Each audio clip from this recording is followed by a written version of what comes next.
নমস্কাৰ ছাত্ৰ ছাত্ৰীসকল আজি আমি ইয়াতে আলোচনা কৰিম দশম শ্ৰেণীৰ গণিতৰ দ্বাদশ অধ্যায়ৰ অনুশীলনী 12.3 ইয়াতে মই কোৱেশ্চন নম্বৰ 1 ৰ পৰা মই কোৱেশ্চন নম্বৰ 3 লৈ মই অতি সহজ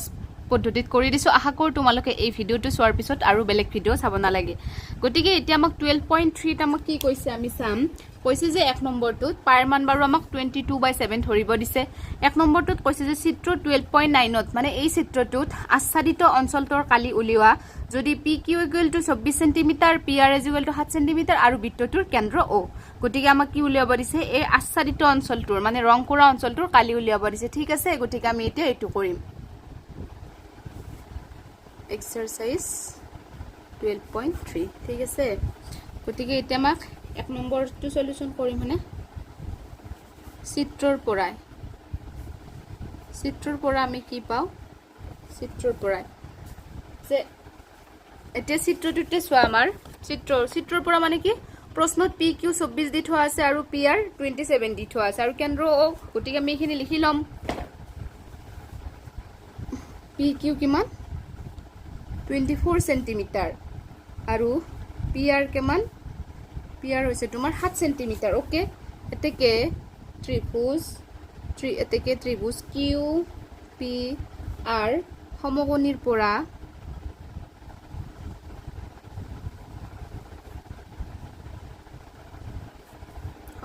পৰা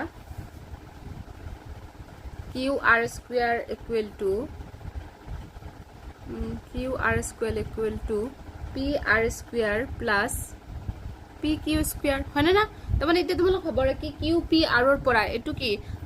সমকোণী ত্ৰিভুজৰ সূত্ৰটো কি আছিল কৰ্ণ স্কয়াৰ = ভূমি স্কয়াৰ যোগ লম্ব স্কয়াৰ মানে এটো আমাৰ ত্ৰিভুজ হোৱা নাই তাৰ কৰ্ণ স্কয়াৰ = ভূমি স্কয়াৰ যোগ লম্ব স্কয়াৰ সেই সূত্ৰ মতে পাতি লৈছো বুজি পাইছা তোমালোক তাৰ পিছত এতিয়া আমি কি কৰিম QR গতিকে মই যদি স্কয়াৰটো যদি উঠি দাও এইফালে কি হ'ব আমাৰ ৰুট বাছি নাই যাব হয়না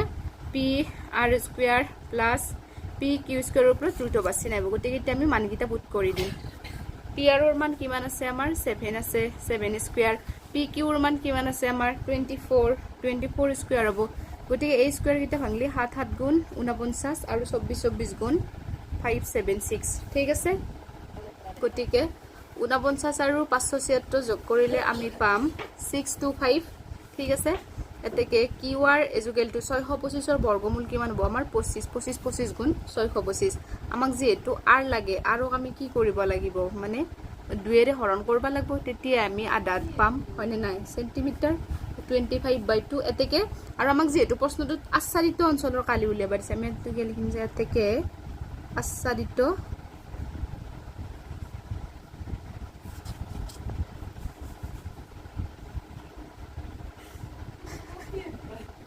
এতেকে আমাৰ এতেকে আচ্ছাদিত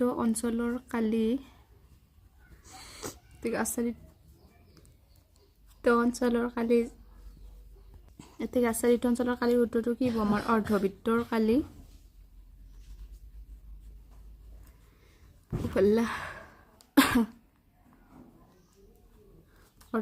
কালি বিয়োগ ত্ৰিভুজ QPR ৰ কালি মানে আচ্ছাদিত অঞ্চলৰ কালিটো কিমান হ'ব অৰ্ধবৃত্তৰ কালি বিয়োগ ত্ৰিভুজ QPR ৰ কালি ঠিক আছে অৰ্ধবৃত্তৰ কালিৰ সূত্ৰ কি আছিল হাফ পাই R স্কয়াৰ মাইনাস ত্ৰিভুজৰ কালিৰ সূত্ৰটো আছিল হাফ PQ ৰ কালিৰ সূত্ৰটো হাফ PR * PQ হ'ব মানে নাই মানে আমাৰ যদি আমি সূত্ৰটোত যদি দেখাব যাও মানে আমি কি দেখাব লাগিব এটুত আমাক খুচিনা নাই যে আচ্ছাদিত অঞ্চলৰ কালি সূত্ৰটো কি হ'ব আমাৰ অৰ্ধবৃত্তৰ কালি মানে এই অৰ্ধবৃত্তখিনিৰ কালি এই গোটেই অৰ্ধবৃত্তখিনিৰ পৰা এই আমি ত্ৰিভুজৰ কালিখিনি বিয়োগ কৰি দিলে ৰং কৰাখিনি নাপাম জানো আচ্ছাদিতখিনি পাম সেইকাৰণে কৈছে যে অৰ্ধবৃত্তৰ সূত্ৰটো কিমান আছিল আমাৰ হাফ পাই R স্কয়াৰ আছিল আৰু তাৰপিছত এই ত্ৰিভুজৰ কালি সূত্ৰটো আছিল হাফ * ভূমি * উন্নতি সেইটো কাৰণে মই সেই হিচাপত ইয়াতে এনেকৈ পাতিছো আৰু গতিকে এতিয়া আমি জাস্ট মানকিটা পুট কৰিলে হ'ল যে হাফটো বাৰু হাফে থাকিব পাইৰ মানটো 7/22 ধৰিব দিছে হয়নে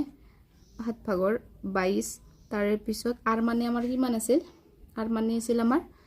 25/2 গতিকে এইটো আমাৰ 25/2 হোল স্কয়াৰ মাইনাস হাফ মানে হাফ ভূমি মানে কিমান আছিল 7 আছিল ঠিক আছে আৰু উন্নতি মানে কিমান আছিল আমাৰ 24 আছিল ঠিক আছে ইমান সেন্টিমিটাৰ স্কয়াৰ এটা যদি মই কাটাকাটি কৰো কি পাছ যাব 2 এৰে যাব 2 * 24 হয় না তাৰ পিছত 2 * 24 দেখে বাকিখিনি আমি কিমান পাম আমাৰ এটো ফলে বাকি থাকিল কিমান হাফ ইনটু 22/7 আৰু হেতু ভাঙি দিলে 25 25 গুণ 625 আৰু 2 2 গুণ 4 মাইনাস এটো ফলে আমাৰ 12 গুণ 84 মানে এটো ফলে ইখিনি বাকি থাকিল ঠিক আছে তাৰ পিছত আমি কি কৰিব পাৰিম এতিয়া কাটাকাটি কৰিব লাগিব 2 দি 22 কে পাছে 11 বাজ যাব 11 গুণ 22 হয় না তাৰ পিছত গটিকে 11 আৰু 625 পূৰণ কৰিলে মই কিমান পাম 6875 আৰু তলত কিমান থাকিল আমাৰ 7 4 গুণ 28 মাইনাস এটাকে মানে আমাৰ 84 সেন্টিমিটার স্কয়ার ঠিক আছে গটিকে এতিয়া আমি এখিনি লহাগু উলাম 28 এটো লহাগু আমাৰ 28 হ'ব এটা দেখিব আমাৰ 6875 মাইনাস 84 আৰু 28 পূৰণ কৰিলে আমি কিমান পাম 2352 সেন্টিমিটাৰ স্কয়াৰ ওকে গটিকে এতিয়া তলত থাকিল আমাৰ 28 ওপৰত বিয়োগ কৰিলে আমি কিমান পাম 4523 সেন্টিমিটাৰ স্কয়াৰ বুজি পাইছা তোমালোক এইটোৱে তাৰ পিছত ইয়াৰ পিছত আমাক 2 নম্বৰটো কি দিছে আমি চাম দুইটোত কৈছে যে চিত্ৰ ইমানত মানে এই চিত্ৰটোৰ কথা কৈছে এটো চিত্ৰত বলে আচ্ছাদিত অঞ্চলটোৰ কালি নিৰ্ণয় মানে এই ৰংকৰাখিনিৰ কালি উলাবা দিছে ও এৰ কেন্দ্ৰ যদি অকেন্দ্ৰিক বৃত্ত মানে কি এটা কেন্দ্ৰত দুটা বৃত্ত আছে না সেইকাৰণে কৈছে অকেন্দ্ৰিক বৃত্ত এটাই কেন্দ্ৰ সেই বৃত্ত দুটাৰ ব্যাসাৰ্ধ 7 সেন্টিমিটাৰ আৰু 14 সেন্টিমিটাৰ তাৰ মানে এটোৰ ব্যাসাৰ্ধ আমাৰ কিমান 7 ডাঙৰটোৰ কিমান 14 হয় না গটিকে AOC মানে AOC এই কোণটো আমাক 40 ডিগ্ৰী বুলি কৈ থৈ দিছি কুৱেশ্যনত কৈছে এইখিনি কথা হলে এটা আমাৰ এই আচ্ছাদিত অঞ্চলটোৰ কালি উলিয়াব লাগে একদম ইজি গটিকে আমি 2 নম্বৰ সলিউশনটো কৰিম না গটিকে এতে লিখিম যে লেট ধৰা হল মানে তাত কেইটা বৃত্ত আছে দুটা বৃত্ত আছে এটাৰ ব্যাসাৰ্ধ আমাক 7 সেন্টিমিটাৰ সৰুটোৰ ব্যাসাৰ্ধ আৰু ডাঙৰটোৰ ব্যাসাৰ্ধ সৰুটোৰ ব্যাসাৰ্ধ R1 ধৰলো ডাঙৰটোৰ ব্যাসাৰ্ধ R2 ধৰলো আৰু হেতু 14 সেন্টিমিটাৰ দুটা ব্যাসাৰ্ধ দি থোৱা আছে আৰু থিটা কোণটো আমাৰ কিমান 40 ডিগ্ৰী ইয়ালৈকে বুজি পাইছা নে ইয়ালৈকে বুজি পাইছা 40 ডিগ্ৰী তাৰ পিছত ইটা আমাক আচ্ছাদিত অঞ্চলটোৰ কালি উলাবা দিছে নে না কোন মানে আচ্ছাদিত অঞ্চলটোৰ কালি উলাবা দিছে মানে এই ৰংকৰাখিনিৰ কালি ঠিক আছে ৰংকৰাখিনিৰ কালি উলাবা লাগালে আমি কি কৰিব লাগিব OAC মানে এই বৃত্তকলাৰ কালিৰ পৰাই মানে এই এখনিতৰ পৰাই OBD মানে এখনি বিয়োগ কৰি দিব লাগিব এই গোটেইখিনিৰ পৰা এখনি বিয়োগ কৰি দিলে আমি ৰংকৰাখিনি নাপাম নেকি হেতুৱে সেই সূত্ৰটো পাতলি আৰু আমাৰ কাম হৈ গেল ঠিক আছে আচ্ছা মেনা কাল এতেকে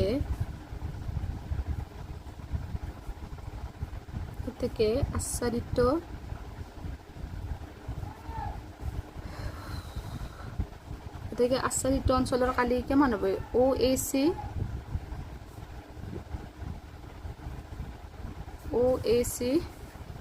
বৃত্তকলাৰ কালি মানে OAC বৃত্তকলাৰ কালি বিয়োগ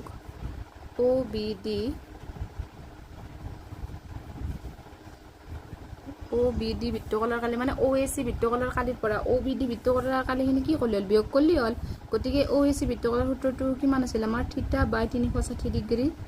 θ/360 degree into pi r square কিন্তু এটো যেটো আমাৰ ডাঙৰটোৰ আছিল গতিকে এটো r2 হ'ব দে কাৰণ r ৰ মান দুটো আছে তা r1 r2 বাছলো এটো পাই r স্কয়াৰ হ'ব কিন্তু r2 মানে ডাঙৰটোৰ ব্যাসাৰ্ধটো দিছো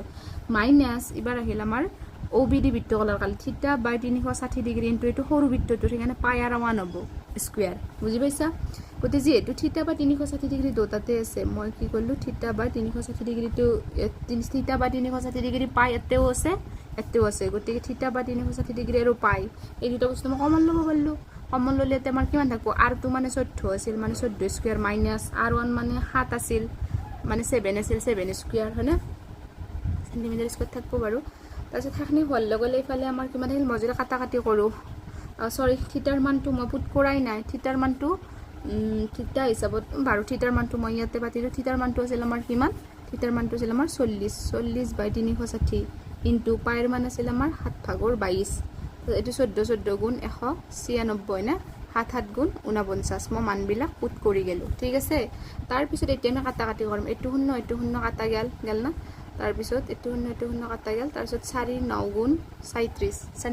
37 ঠিক আছে তাৰ পিছত 4 9 গুণ 37 তাৰপিছত এবাৰ কি এৰে কাটা যাব আমাৰ ওপৰত থাকিল আমাৰ 1/9 থাকিল हैना 1/9 ইনটু 22/7 থাকিল हैना ইনটু 196 ৰ পৰা 49 গলে কিমান থাকিব 196 ৰ পৰা 49 গলে কিমান থাকিব আমাৰ 147 থাকিব থাকবো না এখনি বস্তু থাকবো আমাৰ 147 থাকিব সেন্টিমিটাৰ স্কয়াৰ গতিকে এতিয়া যদি আমি কাটাকাটি কৰো কাটাকাটি কৰিলে আমি কিমান পাম 3 ৰে কাটব পাৰিম হয় না নাই 3 3 গুণ 9 3 4 গুণ 12 13 14 3 3 গুণ 9 তাৰপিছত আৰু 3 4 গুণ 12 13 14 27 3 9 গুণ 27 এবাৰ আকৌ হাতেৰে 7 গুণ 7 7 7 গুণ 49 হয়নে ওপৰত কিমান থাকিল 22 * 7 থাকিল ওপৰত 22 * 7 থাকিল আৰু তলত কিমান থাকিল 3 থাকিল গতিকে মই যদি ওপৰত 22 আৰু 7 পূৰণ কৰো কিমান হ'ব 22 আৰু 7 পূৰণ কৰিলে আমি পাম 154 আৰু তলত অনলি 3 আছে কিমান পাতলো মই অনলি 3 এ পাতলো গতিকে এটো আমাৰ কিমান হল এমান সেন্টিমিটাৰ স্কয়াৰ ঠিক আছে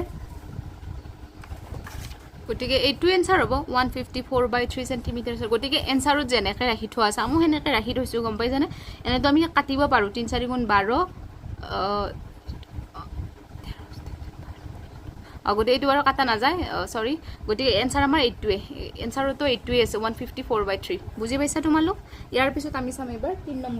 নম্বৰটো আমাক কি কৈছে আমি চাই লও 3 নম্বৰটোত কৈছে যে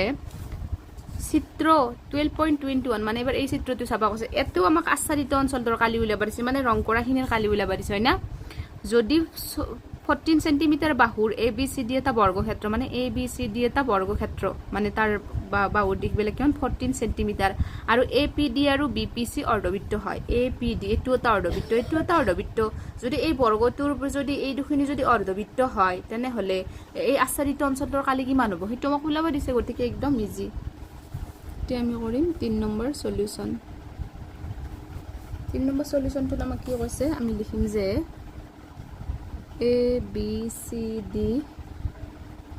ABCD বৰ্গ এটা আমাৰ ABCD বৰ্গ আছিল না সেই ABCD বৰ্গটোৰ বাহুৰ দিশ কিমান বলে ABCD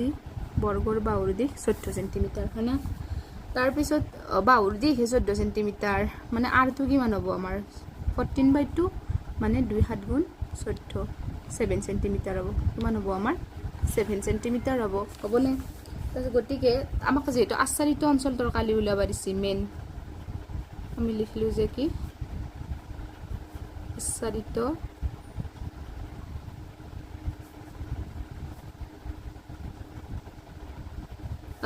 অঞ্চলৰ কালি গতিকে আচ্ছাদিত অঞ্চলৰ মানে ৰং কৰা অঞ্চলখিনিৰ কালি উলিয়াব দিছি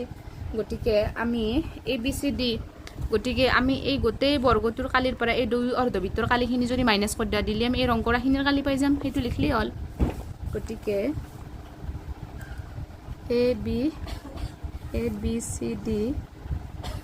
ABCD বৰ্গৰ কালি বিয়োগ ABCD বৰ্গৰ কালি বিয়োগ